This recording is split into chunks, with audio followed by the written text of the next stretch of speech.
ونعوذ بالله من شرور أنفسنا وسيئات أعمالنا من يهده الله فلا مضل له ومن يضلل فلا هادي له وأشهد أن لا إله إلا الله وحده لا شريك له وأشهد أن محمدًا عبده ورسوله يا أيها الذين آمنوا اتقوا الله حق تقاته ولا تموتن إلا وأنتم مسلمون يا أيها الناس اتقوا ربكم الذي خلقكم من نفس واحدة وخلق منها زوجها وبث منهما رجالا كثيرا ونساء واتقوا الله الذي تساءلون به والأرحام إن الله كان عليكم رقيبا يا أيها الذين آمنوا اتقوا الله وقولوا قولا سديدا يصلح لكم أعمالكم ويغفر لكم ذنوبكم ومن يطع الله ورسوله فقد فاز فوزا عظيما أما بعد فإن خير الحديث كتاب الله وخير الهدي هدي محمد صلى الله عليه وسلم وشر الأمور محدثاتها وكل محدثة بدعة وكل بدعة ضلالة وكل ضلالة في النار قال الله عز وجل يا أيها الذين آمنوا إن جاءكم فاسق بنبأ فتبينوا أن تصيبوا قوما بجهالة فتصبحوا على ما فعلتم نادمين கணித்திற்குரிய சகோதர சகோதரிகளே, மனிதர்களாகிய நாம் குடும்பங்களாக வாழ்கிறோம். அந்த அடிப்படையில் குடும்ப வாழ்க்கை சம்பந்தமாக இஸ்லாம் என்ன சொல்கிறது, எந்த வழிமுறையை குடும்ப வாழ்க்கையிலே கையாள வேண்டும் என்பதையெல்லாம் தெரிந்து கொள்வது அவசியம். அதேபோல்தான் மனிதர்களாகிய நம்மில் ஒவ்வொருவரும் அல்லாஹ்வை வணங்கி வழிபடக்கூடிய கட்டாயத்தில் இருக்கிறார். அந்த அடிப்படையில் எந்த வணக்க வழிபாடுகள் மனிதர்களாகிய நம்மீது கட்டாய கடமை என்பதை அறிந்து கொண்டு அது தொடர்பான சட்டத்திட்டங்களையும் அறிந்து கொண்டு அதை முறையாக செய்ய வேண்டிய கட்டாயத்தில் நாம் இருக்கிறோம். மனிதர்களாகிய நாம் குறிப்பாக குடும்பத்தை நடத்தக்கூடியவர்கள் சம்பாதிக்க வேண்டிய கட்டாயத்தில் இருக்கிறார்கள். அந்த அடிப்படையில் மார்க்கம் ஹலாலாக்கிய சம்பாத்தியம் எது, வழிமுறைகள் என்ன, ஹராமாக்கப்பட்ட சம்பாத்தியம் எது, தவிர்க்க வேண்டிய வழிகள் என்ன என்று தெரிந்து கொள்வது அவசியம். அதேபோல்தான் நாம் ஒவ்வொருவரும் இந்த காலகட்டத்தில் செல்ஃபோனை பயன்படுத்தக்கூடியவர்களாக இருக்கிறோம். எனவே செல்ஃபோன் சம்பந்தமாக மார்க்கம் என்ன சொல்கிறது என்று பல கோணத்தில் சட்டங்களை தெரிந்து கொள்ள வேண்டிய ஒரு கட்டாயத்தில் நாம் இருக்கிறோம். ஏனெனில் செல்ஃபோனுடைய தப்பான பயன்பாட்டு பல விபரீதங்களை, பல பாதிப்புகளை ஏற்படுத்துகிறது என்பதை நன்றாகவே நாம் அறிவோம். அந்த விதத்தில் பல கோணத்தில் செல்ஃபோன் வழியாக ஆபாசம், அதை குறித்து அதிகமாக பேசலாம். மார்க்கம் என்ன சொல்கிறது என்பதை மக்களுக்கு எடுத்துரைக்கலாம். அதேபோல் செல்ஃபோன் வழியாக நடக்கக்கூடிய விபரீதங்களில் ஒன்றுதான் செய்திகளை பரப்புவது. எந்த செய்தியை மக்களுக்கு எடுத்து சொல்ல வேண்டும், எதை சொல்லக்கூடாது, உண்மையான செய்தி, பொய்யான செய்தி, வதந்தி என்று எதையும் பிரித்து பார்க்காமல் அப்படியே ஃபார்வர்ட் செய்வது, மக்களுக்கு அதை பகிர்ந்து விடுவது என்கிற ஒரு பெரிய தவறை பல மக்கள் இந்த காலத்தில் செய்து வருகிறார்கள். அதை குறித்தும் மார்க்கம் என்ன சொல்கிறது என்பதை தெரிந்து கொள்ள வேண்டிய ஒரு கட்டாயம் அவசியம் நமக்கு குறிப்பாக இந்த காலத்தில் இருந்து வருகிறது. ஒரு காலகட்டத்தில் ஒரு வதந்தி, தப்பான ஒரு செய்தி அல்லது உண்மையான செய்தியாக இருந்தாலும் அதில் சில பகுதிகள், பொய்யான பகுதிகள் அதில் சேர்த்து மக்களுக்கு எடுத்து சொல்வது, இது எல்லாமே ஒருவர் இன்னொருவரை சந்திக்கும் பொழுது சொல்வார். அந்த இரண்டாவது நபர் அவர் மற்ற சில நபர்களை சந்திக்கும் பொழுது தான் சொல்வார். இப்படி தான் ஒரு செய்தி என்பது பரவும். ஆனால் இன்று பாருங்கள், உண்மையான செய்தி பரப்புவதற்கும் அல்லாஹ் பல வழிகளை இலகுவாக்கி தந்திருக்கிறான். அதே வழிகளை பயன்படுத்தி தப்பான செய்திகளையும் பரப்புவது இலகுவாகிவிட்டது. ஒரே ஒரு ஸ்டேட்டஸ் வைத்து விட்டால், உதாரணத்திற்கு தவறான ஒரு செய்தியை ஸ்டேட்டஸ் வடிவத்தில் வைத்து விட்டால் சில நொடிகளில், சில நிமிடங்களில் நூற்றுக்கணக்கான, ஆயிரக்கணக்கான மக்களுக்கு அந்த தப்பான செய்தி போய் சேர்ந்துவிடும்.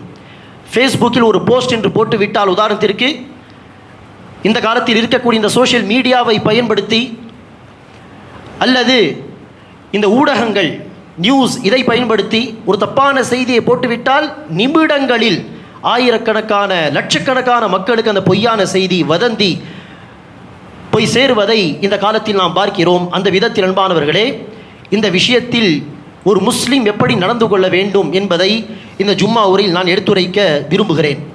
கண்ணியமிக்க சகோதர சகோதரிகளே, அல்லாஹ் சுப்ஹானஹு வ தஆலா இந்த விஷயத்தில் அடிப்படையாக நமக்கு உபதேசம் செய்கிறான். யா அய்யுஹல்லதீன ஆமனூ இன் ஜாஅக்கும் ஃபாஸிகுன் பினபஇன் ஃபதபையனூ. நம்பிக்கை கொண்டவர்களே, உங்களிடம் ஒரு பாவி, அதாவது ஒரு மனிதன் பாவம் செய்யக்கூடியவனாக இருக்கிறான், பொய் பேசக்கூடிய அந்த தன்மை உள்ளவனாக இருக்கிறான். அப்படிப்பட்ட ஒரு மனிதன் உங்களிடம் ஒரு செய்தியை கொண்டு வந்தால் ஃபதபையனூ, அதை ஆராய்ந்து கொள்ளுங்கள், அந்த செய்தியை உறுதிப்படுத்திக் கொள்ளுங்கள். அன் துஸீபு கௌமம் பிஜஹாலா ஃபதுஸ்பிஹு அலா மா ஃபஅல்தும் நாதிமீன். இல்லையெனில் அறியாமையின் காரணமாக, தப்பான ஒரு செய்தி வந்த செய்தி அடிப்படையாக கொண்டு அறியாமையின் காரணமாக நீங்கள் ஒரு சமூகத்துக்கு தீங்கிழைத்து விட கூடும். தீங்கிழைத்து முடித்த பிறகு நீங்கள் வருந்தக்கூடியவர்களாக ஆகிவிடுவீர்கள் என்று அல்லாஹ் சுப்ஹானஹு வ தஆலா சொல்கிறான். எனவே அல்லாஹ் சுப்ஹானஹு வ தஆலா சொன்ன இந்த உபதேசம், ஒரு செய்தி வந்தால் அதை ஆராய்ந்து கொள்ளுங்கள், வந்த செய்தியை அடிப்படையாக வைத்து உடனே ஒரு முடிவுக்கு வராதீர்கள். உடனே ஒரு முடிவெடுத்து அந்த முடிவால் சில பேர் பாதிக்கப்பட்டு ஒரு கட்டத்துக்கு பிறகு அந்த செய்தி தவறான செய்தி என்று தெரிந்த பிறகு, ஆஹா இப்படி ஒரு முடிவெடுத்து விட்டோமே, இப்படி அவரை குறித்து பேசிவிட்டோமே, இப்படி சொல்லிவிட்டோமே என்று வருந்தி எந்த ஒரு பிரயோஜனமும் கிடையாது. சொன்ன அந்த வார்த்தைகள் பரப்பி அந்த செய்தியை வாபஸ் பெற முடியாது. வெறுமனை வாயால் சொல்லிவிடலாம், நான் சொன்ன வார்த்தை வாபஸ் பெறுகிறேன் என்று, ஆனால் உண்மையில் வாபஸ் பெற முடியாது. ஒரு முறை மொழிந்து விட்டால் அந்த வார்த்தை வெளியேறிவிட்டது, அவ்வளவுதான்.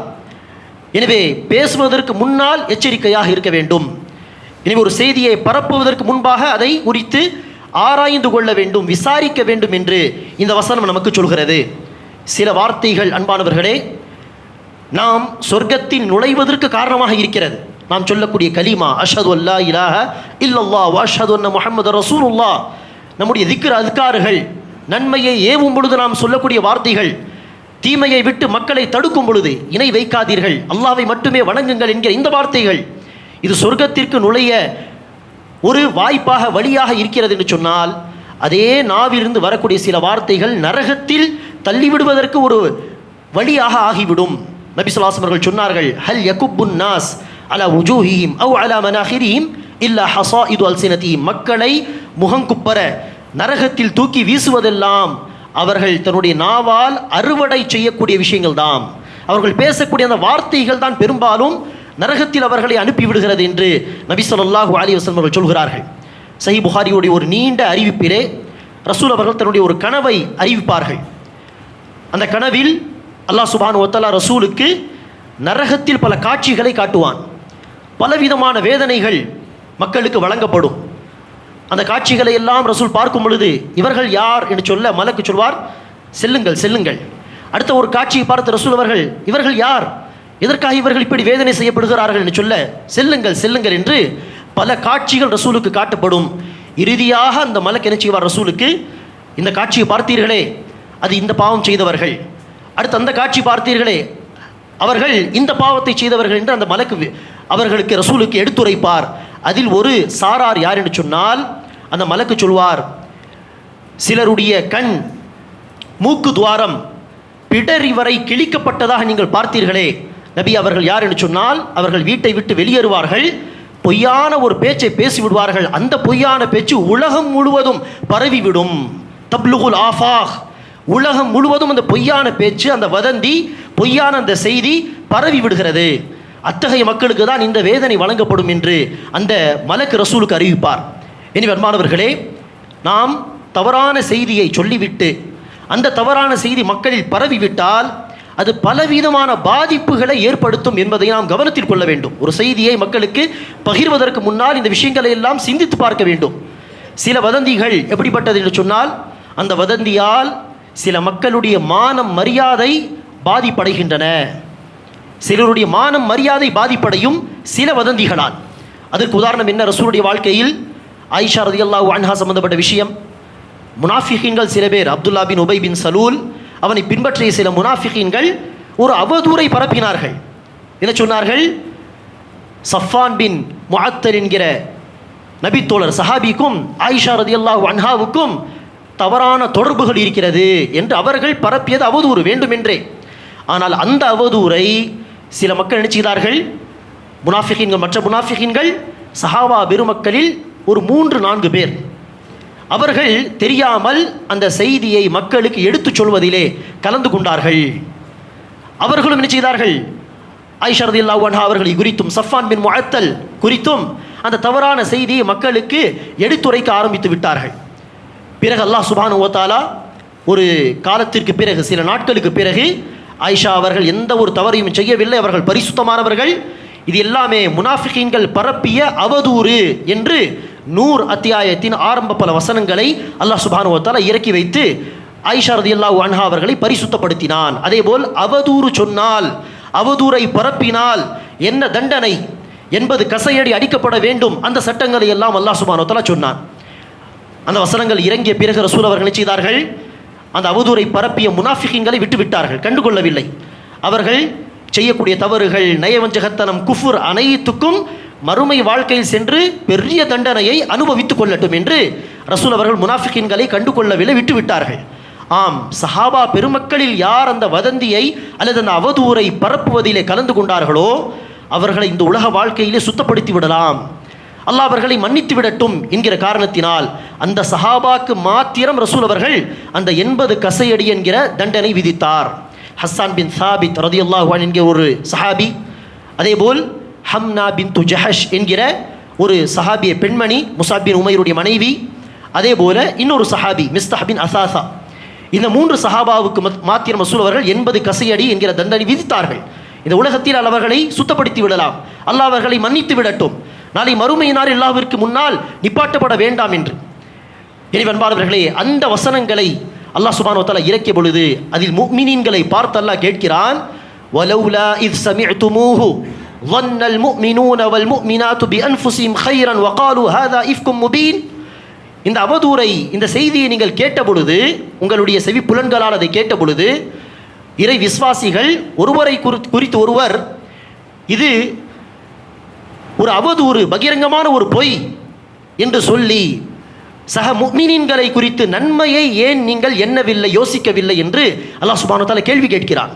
இந்த வதந்தி வந்தது, இந்த அவதூறு வந்தது, அதை கேள்விப்படும் பொழுது நன்மையான விஷயத்தை கருதி ஆயிஷா அவர்களை குறித்து, சஃப்வான் பின் முஅத்தலை குறித்து நன்மையாக யோசித்து, இவர்கள் அப்படி செய்திருக்க மாட்டார்களே, இவர்கள் பயபக்தியான மக்களாச்சே, இவர்கள் இப்படிப்பட்ட ஒரு குற்றத்தை செய்திருக்க வாய்ப்பில்லையே என்று நன்மையான விஷயத்தை யோசித்து, இது அவதூறாக இருக்கும், இது பொய்யாக இருக்கும் என்று நீங்கள் ஏன் சொல்லவில்லை என்று அல்லாஹ் சுப்ஹானஹு வ தஆலா ஒரு அடிப்படை ஒழுக்கத்தை நமக்கு சொல்லித் தருகிறான். இதே போல்தான் ஒரு செய்தி வந்தால் எடுத்தவுடன் நினைச்சக்கூடாது, இப்படியா என்று சொல்லி அப்படி ஒரு 10 பேருக்கு நாமும் அதை ஷேர் செய்வது, பகிர்ந்து கொள்வது, இது தவறான ஒரு வழிமுறை, அணுகுமுறை. ஒரு செய்தி வந்தால் ஒரு நபரை குறித்து இப்படி இவர் செய்ய மாட்டார்களே, ஒரு முஸ்லிமாக இருந்து இவர் இப்படி செய்திருக்க வாய்ப்பில்லையே என்று நன்மையை தான் யோசிக்க வேண்டும். சரி, அடுத்த கட்டத்தில் ஆதாரபூர்வமான வழியில் சான்றுகளோடு அந்த தவறை அவர் செய்திருக்கிறார் என்று நிரூபிக்கப்பட்டால் அடுத்த விஷயம். ஆனால் ஆரம்பத்தில் ஒரு முஸ்லிம் செய்ய வேண்டிய கடமை என்ன? இப்படி அவர் செய்திருக்க மாட்டார், அவர் ஒரு முஸ்லிமான ஒரு நபர், அவர் இப்படி செய்திருக்க வாய்ப்பில்லை என்று நன்மையை யோசிக்க வேண்டும் என்று அல்லாஹ் சுப்ஹானஹு வ தஆலா ஒரு ஒழுக்கத்தை நமக்கு சொல்லித் தருகிறான். எனவே இங்கு பாருங்கள், அந்த முனாஃபிகீன்கள் அவதூறை பரப்பினார்கள், அதை சில இறை விசுவாசிகளும் எடுத்துச் சொல்ல ஆரம்பித்து விட்டார்கள் தன்னுடைய நாவுகளால். அதனால் ஆயிஷா ரலியல்லாஹு அன்ஹாவுடைய, சஃப்வான் பின் முஅத்தலுடைய, இந்த இருவருடைய குடும்பத்தார்களுடைய மானம் மரியாதை பாதிக்கப்பட்டதா இல்லையா? அடுத்து அல்லாஹ் அவர்களை பரிசுத்தப்படுத்தினால் மக்கள் அறிந்து கொண்டார்கள். ஆனால் அவதூறு சொல்லப்பட்டு அதை நிரூபிக்க முடியாமல், பரிசுத்தப்படுத்த முடியாமல் விட்டுவிட்டால் காலம் முழுவதும் அந்த மக்கள், பாதிக்கப்பட்ட மக்களுடைய மானம் மரியாதை என்னாகும் யோசித்து பாருங்கள். எனவே இப்படி சில செய்திகளால், சில வதந்திகளால் சிலருடைய மானம் மரியாதை பாதிப்படையும். அதேபோல் சில தவறான செய்திகளை பரப்பும் பொழுது என்னாகும்? உயிர் சேதமும் ஏற்படும். பரப்பிய தவறான செய்தியால் சில பேர் என்ன செய்வார்கள்? தவறான முடிவு எடுத்து கொலை செய்து விடுவார்கள் சில பேரை. அல்லாஹ் பாதுகாக்க வேண்டும். இது ஒவ்வொரு நாளும் நடக்கக்கூடிய ஒரு விஷயம். சொல்ல போனால் தவறான செய்திகளால் ஒருவர் இன்னொருவரை கொலை செய்து விடுவது. இதற்கான ஒரு உதாரணம் தான் உஸ்மான் பின் அஃபான் ரலியல்லாஹு அன்ஹு அவர்களுடைய கொலை. உஸ்மான் பின் அஃபான் அவர்கள் ஹலீஃபாவாக இருந்தார்கள், ஆட்சியில் இருக்கிறார். பல நாடுகளுக்கு ஒரு ஹலீஃபாவாக ஆட்சி புரிந்து கொண்டிருக்கக்கூடிய அந்த நிலையில் அவர்களை குறித்து சில யூதர்கள் அல்லது சில முனாஃபிகீன்கள் தவறான செய்தியை, வதந்திகளை பரப்புகிறார்கள். உஸ்மான் பின் அஃபான் பைத்துல் மாலுடைய பொருளாதாரத்தை எடுத்து தன்னுடைய உறவினர்களுக்கு தருகிறார், இவர் இப்படி செய்கிறார், அப்படி செய்கிறார் என்று சில வதந்திகள், சில பொய்யான செய்திகள். அதை மக்கள் நம்ப ஆரம்பித்து, அதை மக்களுக்கு எடுத்து சொல்ல ஆரம்பித்து, பல பேருக்கு அந்த செய்தி தெரிந்து அந்த வதந்தி பரவி ஒரு கட்டத்தில் என்ன நடந்தது? அந்த குழப்பவாதிகள் கூட்டமாக வந்து உஸ்மான் பின் அஃபானை கொலை செய்து விட்டார்கள். காரணம் என்ன? அவர்களை குறித்து பரப்பப்பட்ட தவறான செய்திகள் தான். அந்த மக்களுக்கே அது தப்பு என்று தெரிந்தால் வருத்தப்படுவார்களா இல்லையா? அப்படியா? பைத்துல் மாலுக்கு சொந்தமான காசை தூக்கி அவர் உறவினர்கள் கொடுக்கவில்லையா? சொந்தமான காசை தான் கொடுத்தார்களா என்று ஒருவேளை அவர்களுக்கு தெரிந்திருந்தால் அவர்கள் வருத்தப்பட்டிருப்பார்கள். ஆனால் இப்படி பாருங்கள், வதந்தியை அடிப்படையாக வைத்து சில சமயம் உயிர் சேதமும் ஏற்படும், அல்லது பல முறை உயிர் சேதம் ஏற்படும். அதே போல் தான் அன்பானவர்களே, தவறான செய்திகளை பரப்புவதன் இன்னொரு பாதிப்பு தான் மார்க்கம் பாதிக்கும். மார்க்க ரீதியாக சில பாதிப்புகளை நாம் அடைவோம். சில சமயம் நம்முடைய கொள்கை கூட மாறிவிடக்கூடும். தப்பான செய்திகள் பகிரப்படும் பொழுது யார் பேசுகிறார், அவர் சொல்வது என்ன, குர்ஆன் ஹதீஸ் அடிப்படையிலான ஒரு செய்தியா, அது சரியான விளக்கம் தானா, இப்படிப்பட்ட ஒரு விளக்கத்தை தான் ரசூல் அவர்கள் சஹாபா பெருமக்களுக்கு சொல்லிக் கொடுத்தார்களா என்கிற அந்த ஒரு அறிவும் இல்லாமல் நன்றாக சூப்பராக பேசுகிறார், அருமையாக பேசுகிறார், காரசாரமாக பேசுகிறார் என்று அப்படி எடுத்து அதை மக்களுக்கு பகிர்ந்து கொள்வது, அந்த தவறான விளக்கங்களை கேட்டு மக்களுடைய மார்க்கம் பாதிக்கப்பட்டால் யார் அதற்கு பொறுப்பு? அந்த தவறான செய்தியை பரப்பியவர்கள், அதற்கு ஒரு மிக முக்கியமான தவறான விளக்கத்தை கொடுக்கக்கூடியவரும் ஒரு பொறுப்புதாரி தான். அல்லாஹ்விடத்தில் அவர் போய் அல்லாஹ்வுக்கு பதில் சொல்ல வேண்டும்.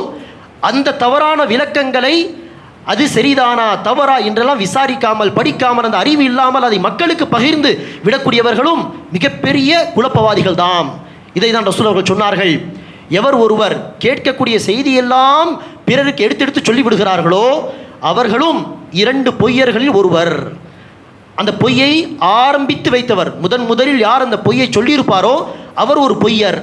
அந்த பொய்யை விசாரிக்காமல் அப்படி எடுத்து பிறருக்கு அறிவிக்கக்கூடியவர்களும் 2வது பொய்யர்கள் என்று நபி ஸல்லல்லாஹு அலைஹி வஸல்லம் அவர்கள் சொல்கிறார்கள். எனவே அந்த அடிப்படையில் அன்பானவர்களே, தவறான விஷயங்களை பரப்பும் பொழுது பலவிதமான பாதிப்புகளை இது கொண்டு வரும் என்பதை கவனத்தில் கொண்டு பேசுவதற்கு முன்பாக எச்சரிக்கையாக இருக்க வேண்டும், சிந்திக்க வேண்டும்.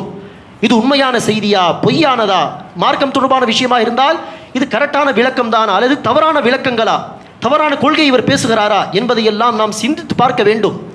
பேசுவதற்கு முன்பாக யோசிக்க வேண்டும். மா யல்ஃபிது மின் கௌலின் இல்லா லதைஹி ரகீபுன் அதீத்.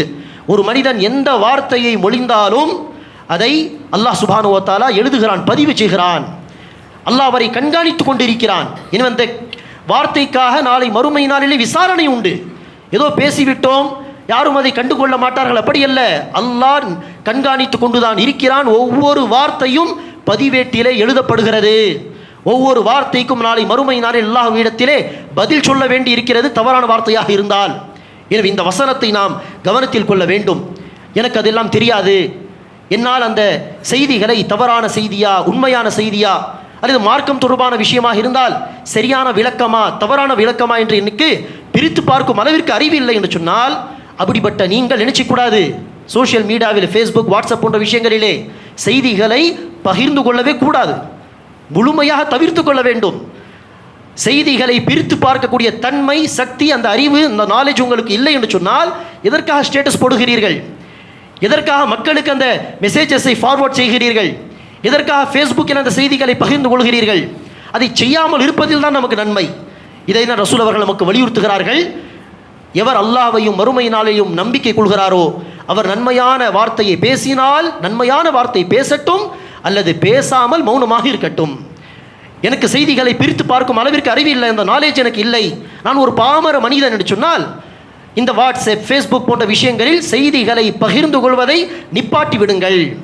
பகிர்ந்து கொள்ளவே தேவையில்லை. நம்மால் தவறான செய்தி மக்களிடம் போய் சேர வேண்டாம் என்கிற விஷயத்தில் நாம் அன்பானவர்களே தெளிவாக இருக்க வேண்டும். ஆனால் இந்த காலகட்டத்திலே, குழப்பங்கள் நிறைந்த இந்த காலகட்டத்திலே, மார்க்கம் தொடர்பான விஷயங்களிலும் சரி, உலகம் சார்ந்த விஷயங்களிலும் சரி, தவறான பல செய்திகள் நம்மை வந்து அடைய, அந்த செய்திகளை நாமும் நினைச்சுகிறோம், பலருக்கு பரப்பி விடுகிறோம், பகிர்ந்து கொள்கிறோம். இந்த விஷயத்தில் மிக கவனமாக இருக்க வேண்டும். இந்த தவறான செய்திகள், வதந்திகளுடைய பாதிப்புகள் மிக பாரதூரமானது என்பதை புரிந்து கொள்ள வேண்டும். அல்லாஹ் சுப்ஹானஹு வ தஆலா நம் அனைவருக்கும் இந்த கைபேசி, இந்த ஃபோனுடைய சரியான பயன்பாட்டை கற்றுக் கொடுப்பானாக. தவறான பயன்பாட்டிலிருந்து அல்லாஹ் சுப்ஹானஹு வ தஆலா நம்மை பாதுகாப்பானாக. ஆமீன். அக்கூலு கௌலி ஹாதா வஸ்தக்ஃபிருல்லாஹ லி வ லக்கும் வ லிஸாயிரில் முஸ்லிமீன மின் குல்லி தம்ப் ஃபஸ்தக்ஃபிரூஹு இன்னஹுல் கஃபூர் ரஹீம்.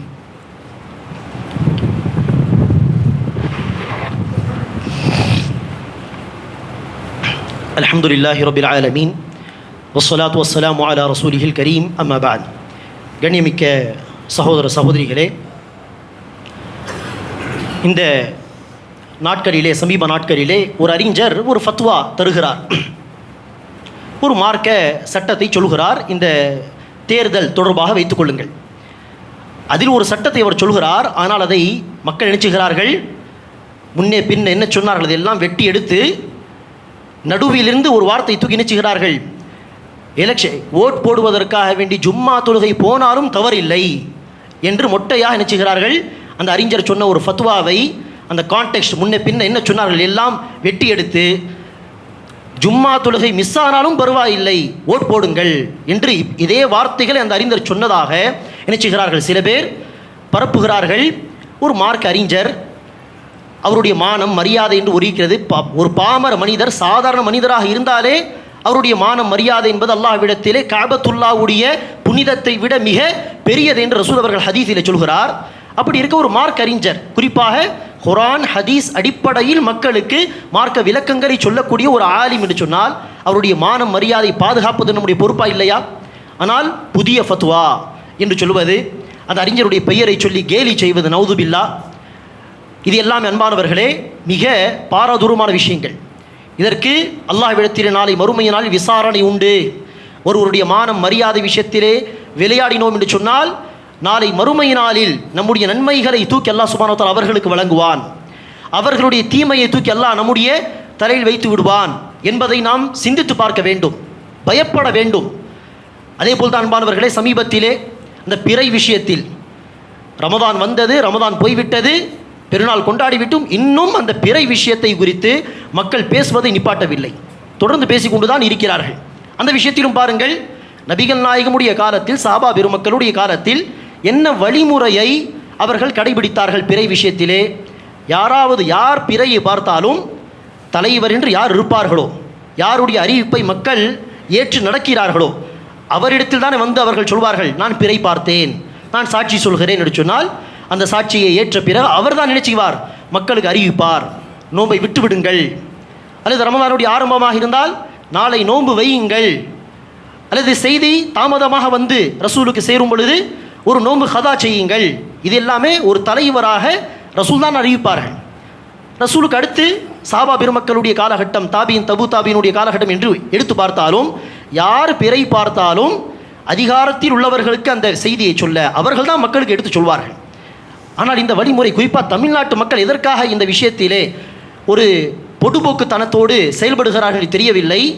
யார் பார்த்தாலும் உடனே என்ன செய்வது, அதிகாரத்தில் உள்ளவர்களுக்கு சொல்லுகிறார்களோ இல்லையோ அல்லாஹ் நன்கறிந்தவன், ஆனால் உடனே எடுத்து ஃபேஸ்புக்கில் போடுவது, ஒரு வீடியோ எடுத்து வாட்ஸ்அப்பில் ஷேர் செய்வது, ஆளாளுக்கு ஒரு வீடியோ எடுத்து அல்லது ஒரு எழுத்து வடிவத்தில் ஒரு மெசேஜை பகிர்ந்து விட முடியுமா? இந்த விஷயத்திலே அப்படி செய்யலாமா? செய்யக்கூடாது. அதிகாரத்தில் உள்ளவரிடம்தான் அந்த செய்தியை வந்து சொல்ல வேண்டும், அவர்தான் அறிவிக்கக்கூடிய ஒரு அதிகாரத்தில் இருப்பார். ஆனால் இன்று என்ன செய்கிறார்கள் மக்கள், யார் பிறை பார்த்தாலும் உடனே அவர்களே மக்களுக்கு எடுத்து சொல்வது. இப்படி எந்த காலத்தில் நடந்தது யோசித்து பாருங்கள். இஸ்லாமிய வரலாற்றில் எந்த காலத்தில் இப்படி நடந்தது? பிறை பார்த்தவர்கள் தெருவில் மக்களை எல்லாம் அழைத்து நான் பிறை பார்த்து விட்டேன் என்று சொல்லியிருப்பார்களா வரலாற்றில் ஏதாவது ஒரு காலத்திலே? அப்படி சொல்லிய ஒரு வரலாற்றை பார்க்கவே முடியாது, தாரீகை பார்க்கவே முடியாது. அதிகாரத்தில் உள்ளவர்களிடம் அந்த சாட்சியை சொன்னால் அவர்தான் மக்களுக்கு அறிவிப்பார், என்ன அடுத்து செய்ய வேண்டும் என்பதை அவர்தான் மக்களுக்கு சொல்வார். ஆனால் இன்று ஒரு விளையாட்டுத்தனம் போல் ஆகிவிட்டது. பார்த்தவர்களெல்லாம் சுயமாக மக்களுக்கு அறிவிப்பது, அதிலும் 1008 ஜமாத்துகள் என்று சொன்னால் 1008 ஜமாத்துகள் சுயமாக அதை அறிவிப்பது, இப்படி மக்களை இன்னும் பிரிக்கக்கூடிய வேலைகளை செய்கிறார்கள். அல்லாஹ் பாதுகாக்க வேண்டும். எனவே இந்த விஷயத்தில் ஒரு பாமர மக்களாக நாம் என்ன செய்திருக்க வேண்டும்? யாராவது இந்த செய்தியை பகிர்ந்து கொண்டாலும் இதை நாம் சொல்ல வேண்டிய, பகிர வேண்டிய ஒரு இடத்தில் நாம் இல்லை. பார்த்ததாக யாராவது செய்தி அனுப்பினாலும் அதை நாம் பிறருக்கு ஷேர் செய்யக்கூடாது. யார் அதிகாரத்தில் இருக்கிறார்களோ அவர்கள் சொன்ன பிறகுதான் மக்கள் கொண்டாட வேண்டும், பெருநாளை கொண்டாட வேண்டும் அல்லது ரமதானை ஆரம்பிக்க வேண்டும். தனிப்பட்ட முறையில் யாரோ பார்த்து அந்த செய்தியை பகிர்கிறார் என்று சொன்னால் அந்த செய்தியை நாம் நினைச்சக்கூடாது, அடுத்து யாருக்கும் பகிரக்கூடாது. இந்த விஷயத்தில் கவனமாக இருக்க வேண்டும். அதேபோல் தான் அந்த அறிஞருடைய உதாரணத்தை சொன்னேன். தவறான ஒரு ஃபத்வா கொடுத்தார் என்று ஒரு பதிவு வரும் பொழுது உடனே அதை எடுத்து மக்களுக்கு எடுத்து சொல்லலாமா? சொல்லக்கூடாது. மாறாக என்ன செய்ய வேண்டும்? உண்மையில் இவர் இதை சொல்லியிருப்பாரா, இந்த ஃபத்வா எங்கு சொல்லியிருக்கிறார், ஆடியோ மெசேஜாக இருக்கிறதா, வீடியோவாக இருக்கிறதா, அந்த வீடியோ அனுப்புங்கள். அதை கேட்டு அவர்கள் பகிர்ந்த அந்த வார்த்தையை அந்த அறிஞர் சொல்லியிருக்கிறாரா என்பதை கேட்டு உறுதிப்படுத்திய பிறகுதான் அதை மக்களுக்கு எடுத்து சொல்ல வேண்டும். அதுவும் சொல்ல வேண்டிய விஷயமாக இருந்தால் மக்களுக்கு எடுத்து சொல்ல வேண்டும், மறைக்க வேண்டிய விஷயமாக இருந்தால் அதை மூடி மறைக்க வேண்டும். ஆனால் எந்த செய்தி வந்தாலும் அதை மக்களுக்கு எடுத்துரைப்பது, எது கிடைத்தாலும் அதை மக்களுக்கு எடுத்து கொடுப்பது, இது தவறான ஒரு போக்காகும். இந்த செல்போனுடைய மிக பயங்கரமான ஒரு பயன்பாட்டாகும். அதனால் உலக விஷயங்களிலும் பல குழப்பங்களை மக்கள் சந்திக்கிறார்கள். மார்க்க விஷயத்தில் குறிப்பாக பெரிய குழப்பத்துக்கு மக்கள் உள்ளாக்கப்படுகிறார்கள். இந்த குழப்பத்துக்கு யாரெல்லாம் உறுதுணையாக போகிறார்களோ அவர்கள் அல்லாஹ்வுக்கு பயந்து கொள்ள வேண்டும். எந்த விஷயத்தை மக்களுக்கு எடுத்து சொல்ல வேண்டும், எதை சொல்லக்கூடாது என்கிற விஷயத்தை பிரித்து பார்க்கக்கூடிய அந்த தன்மை வர வேண்டும். ஆளாளுக்கு அது தமிழ் மொழியில் சொல்வார்களே, குரங்கு கையில் மாலை கிடைப்பது என்று. ஆளாளுக்கு எதை எப்படி அதை பயன்படுத்துவது, எப்படி அதை உபயோகப்படுத்துவது என்றெல்லாம் தெரியாமல் ஆளாளுக்கு அந்த ஃபேஸ்புக்கை, வாட்ஸ்அப் என்ன செய்வது, கமெண்ட்ஸ் போடுவதற்காக வேண்டி, தன்னுடைய கருத்துக்களை பதிவு செய்வதற்காக வேண்டி இதை பயன்படுத்தக்கூடிய ஒவ்வொருவரும் ஏதோ அறிஞர் மாதிரி, ஒவ்வொருவரும் முஃப்தி மாதிரி மார்க்க சட்டங்களில் அவர்களே ஒரு தீர்ப்பை கொடுப்பது. ஒரு ஃபத்வா வந்து விட்டால், ஒரு அறிஞர் சொன்ன ஒரு கருத்து வந்து விட்டால் இது தப்பு என்று உடனே இவர் அவரை விட பெரிய முஃப்தி மாதிரி, பெரிய ஆலிம் மாதிரி இவர் ஒரு மார்க்க தீர்ப்பை சொல்வது என்று இது சகஜமாகி விட்டது. சர்வசாதாரணமாக நினைச்சுகிறார்கள். மார்க்க விஷயத்திலே கல்வி இல்லாமல், அறிவு இல்லாமல் பேசுகிறார்கள். அல்லாஹ் சுப்ஹானஹு வ தஆலா இந்த குழப்பமான இந்த காலகட்டத்திலே இந்த வழிமுறைகளை விட்டு அல்லாஹ் நம்மை பாதுகாப்பானாக. நமக்கு தேவையான இபாதத்துகள், வணக்க வழிபாடுகள், அதுக்கு தேவையான மார்க்க கல்வியை தேடுவது, கல்வியை தேடிய பிறகு தன்னுடைய பொறுப்புகள், நான் என்னுடைய குடும்பத்தினர்கள் என்று தன்னுடைய பொறுப்புகள் முறையாக செய்வது என்று செய்ய வேண்டிய காரியங்கள் கவனம் செலுத்த வேண்டும்.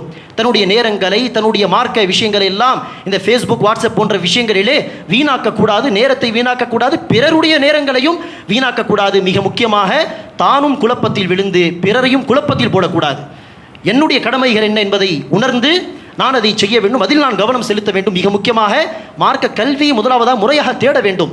அதையெல்லாம் விட்டுவிட்டு ஃபேஸ்புக்கில் ஆளாளுக்கு ஃபத்வா கொடுப்பது, கமெண்ட்ஸ் அடிப்பது அல்லது கேலி கிண்டலாக பேசுவது என்று சகஜமாக ஆகிவிட்டது. அல்லாஹ் சுப்ஹானஹு வ தஆலா இந்த குழப்பத்தை விட்டு நம்மை பாதுகாப்பானாக. ஆமீன்.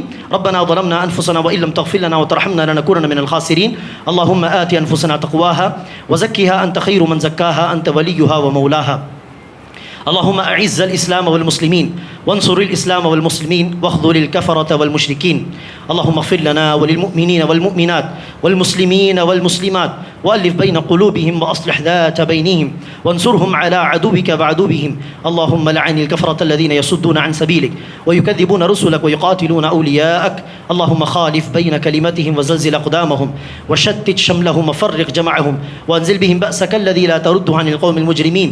اللهم إنا نجعلك في نحورهم ونعوذ بك من شرورهم. يا هازم الأحزاب اهزمهم يا رب العالمين، اهزمهم يا رب العالمين، اهزمهم يا رب العالمين، ولا تسلط علينا من لا يرحمنا ولا يخافك فينا يا رب العالمين. اللهم صل على محمد وعلى آل محمد كما صليت على إبراهيم وعلى آل إبراهيم إنك حميد مجيد. اللهم بارك على محمد وعلى آل محمد كما باركت على إبراهيم وعلى آل إبراهيم إنك حميد مجيد. سبحان ربك رب العزة عما يصفون وسلام على المرسلين والحمد